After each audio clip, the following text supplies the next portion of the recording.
अब बात यूपी की सियासत की करते हैं। यूपी बीजेपी के लिए आज का दिन अहम रहा। बिहार चुनाव जिताने वाले विनोद तावड़े को यूपी का प्रभारी बनाया गया है। जगदीश ईश्वर भाई पटेल को सह प्रभारी नियुक्त किया गया है, जहां यूपी में अगले साल विधानसभा चुनाव है।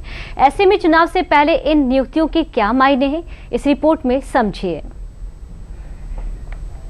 मैं मानता हूं कि ये भाजपा के भविष्य की टीम है, भविष्य के भारत की टीम है और मैं इस टीम को बहुत शुभकामना देता हूं और कहीं न कहीं माननीय प्रधानमंत्री के विजन को, प्रधानमंत्री के संकल्प को ये टीम जमीन स्तर पर लेके जाएगी और कार्यकर्ताओं के साथ एक संबंध, जनता के साथ संवाद और निश्चित रूप से एक संकल्प के साथ काम करेगी। सियासत में कद का आकलन पद से ही हो जाता है और भारतीय जनता पार्टी ने संगठन के सबसे कद्दावर नेताओं में से एक विनोद तावड़े को यूपी की कमान सौंप दी है।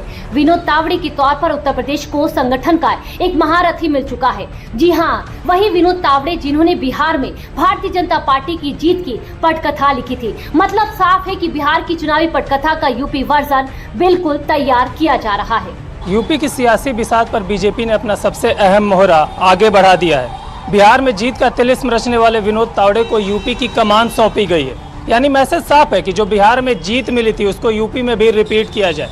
बीजेपी यूपी में सत्ता का हैट्रिक लगाने में कोई कसर नहीं छोड़ना चाह रही है। इसीलिए संगठन के जितने बड़े योद्धा हैं उनकी चुनावी जिम्मेदारी अब तय की जा रही है। दरअसल सुनील बंसल के संगठन महामंत्री पद से जाने के बाद से ही यूपी में संगठन का कोई चेहरा नहीं था। संगठन को एक ऐसे चेहरे की तलाश भी थी जो सबको साथ लेकर चल सके। ऐसे में विनोद तावड़े से अहम कौन हो सकता है? विनोद तावड़े को जहां राधा मोहन सिंह की जगह यूपी का प्रभारी बनाया गया है, तो वहीं सुनील ओझा की जगह जगदीश ईश्वर भाई पटेल को यूपी की सह प्रभारी नियुक्त किया गया है। सोमवार को ही जब बीजेपी के राष्ट्रीय अध्यक्ष नितिन नवीन की राष्ट्रीय टीम का ऐलान किया गया तो राज्यसभा सांसद तावड़े को राष्ट्रीय महामंत्री नियुक्त किया गया था और मंगलवार को यूपी में उनकी जिम्मेदारी भी तय कर दी गई थी। यूपी में अगले साल विधानसभा के चुनाव होने हैं और पिछले कुछ महीनों से विनोद तावड़े यूपी में लगातार सक्रिय भी थे। यूपी के नवनियुक्त प्रभारी विनोद तावड़े के बारे में भी समझ लीजिए। वे बीजेपी के पार्टी महासचिव और राज्यसभा सांसद रह चुके हैं। संगठन में काम करने का लंबा अनुभव है। साल 2020 में विनोद तावड़े को हरियाणा का प्रभारी बनाया गया था। साल 2022 में बिहार का प्रभारी नियुक्त किया गया था, जहां बिहार के साल 2024 का लोकसभा और 2025 का विधानसभा चुनाव में जीत भी मिली। इस वर्ष केरल चुनाव में भी तावड़े को मुख्य चुनाव प्रभारी बनाया गया था। केरल में बीजेपी ने 3 विधानसभा सीटें भी जीती थी।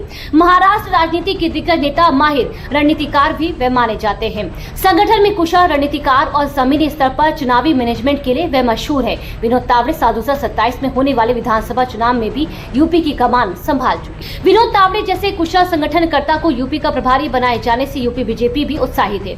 बीजेपी उत्तर प्रदेश के प्रदेश महामंत्री अभिजात मिश्रा ने डीडी यूपी से बात करते हुए विनोद तावड़े की नियुक्ति से यूपी चुनाव का परिणाम बीजेपी के लिए और बेहतर जाएगा, ये कहा है। अभी हाल ही में विनोद तावड़े जी को यूपी की कमान सौंपी गई है। बिहार में उन्होंने बड़ी जिम्मेदारी तय की थी, बड़ी जीत मिली थी। हालांकि बताया जा रहा है कि यूपी में चुनौतियां अलग है। आप इस संगठन के इस बड़े मूव को कैसे देख रहे हैं? देखिए, आदरणीय विनोद जी एक कुशल संगठनकर्ता हैं और बहुत नीचे से उठे हुए कार्यकर्ता हैं और जो आज जिस तरीके से उनकी कार्यकुशलता को देखते हुए उत्तर प्रदेश जैसे बड़े राज्य का उनको प्रभारी बनाया गया है, तो निश्चित रूप से वो बहुत ही सफल होंगे।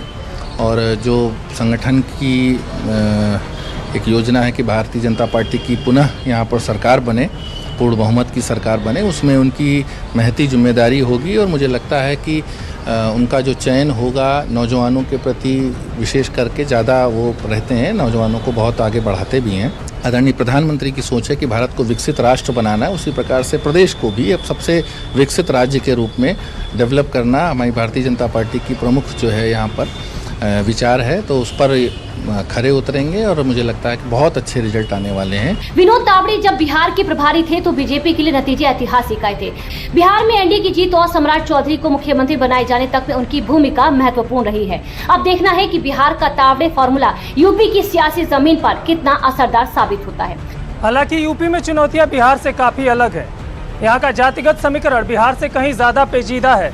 हर सीट पर मुकाबला तल्ख है और हर विधानसभा सीट का अपना एक अलग मिजाज है। इसीलिए विनोद तावड़े के सामने बहुत चुनौतियां होंगी। संगठन को एकजुट करना, जातिगत समीकरण को साधना और हर बूथ को मजबूत करना, हालांकि बीजेपी अभी से चुनावी मोड में आ गई है।